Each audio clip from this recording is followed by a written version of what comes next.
I've been reading a few articles lately that have been talking about men and singing, and how in our culture it's almost a taboo for a man to sing and to get carried away, even to be emotional in his music.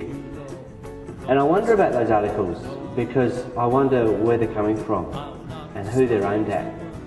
Because it seems to me that there are a number of times in our culture and in our society where we see blokes singing and getting carried away. Go to any sporting event, go to the football and watch this group of men as one stand up and sing their team song at the end of the game as they celebrate a victory. Maybe go to a barbecue and there's a few blokes hanging around and a song comes on that they know and they sing it together and they laugh about it.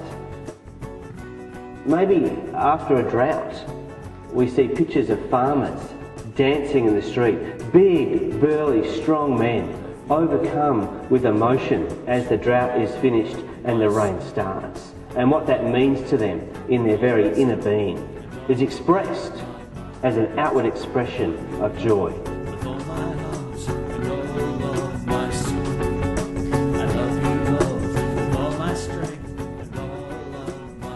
There are times that we see men, even in our contemporary culture, get overcome with emotion and sing and dance and laugh and even cry. In the Bible, there is this incredible character called David who would become king of Israel. But before that happened, in his youth, we find him tending to his father's sheep, to his father's flock, in the middle of the night. And we read David's story as a young man, almost a boy, and he fends off a lion and he defeats a bear that's coming after his father's flock. And he doesn't have sophisticated weapons, he just has basic agricultural tools in which to do this. As we read the story of David, this amazing character in the scriptures, we see that even from a very young age, he was a man of courage and a man of conviction, but also we see that he was a man of action.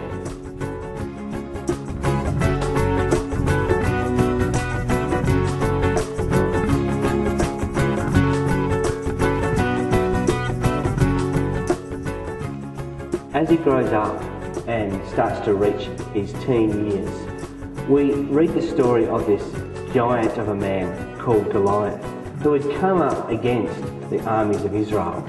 Now David was too young to be in the army, but we read the story of how he visits his older brothers. His father sends him with bread and cheese to go and encourage them and to get some news on the war. As David arrives at the battlefront, he hears the voice of Goliath, this giant of a man, taunting and mocking the army of Israel, asking them to send out to him a champion to try and to defeat him in battle. Of course, no one will go. They're scared of this giant of a man called Goliath. But David puts up his hand and he volunteers. His older brothers find this amusing and mock him, but he is a man of conviction, a man of courage, and a man of action. And he goes down to the river and he picks up 5 small stones in which to defeat the giant with. He picks up those stones and he puts them into a makeshift king and he goes up against Goliath.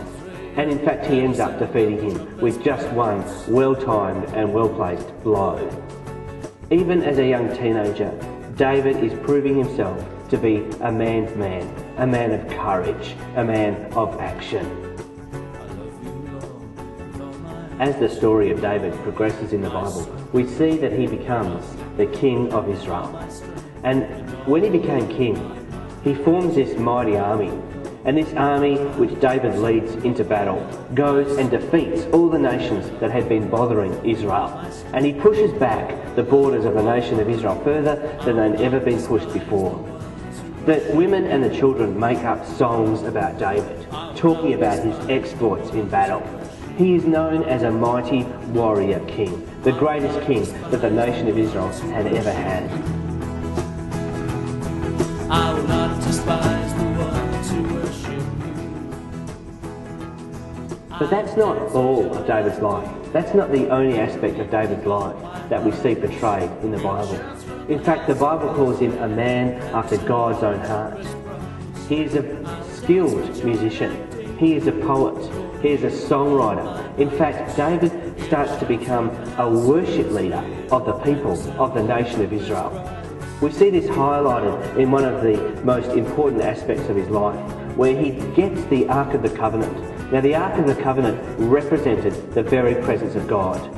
And he brings it into the city of Jerusalem, back to the city of Jerusalem, where it belonged. And this is a cause for great celebration. What David does at this point is he walks in front. In fact, he doesn't just walk, he dances in front of the Ark of the Covenant as it's being brought back into the city. He comes into the city dancing with everything he has, praising God with everything he has, singing at the top of his lungs with everything that he has. David becomes the greatest worship leader that that nation had ever had. Not everyone approved. In fact, the Bible tells us that his own wife looked on at the scene and despised him in her heart for what she saw.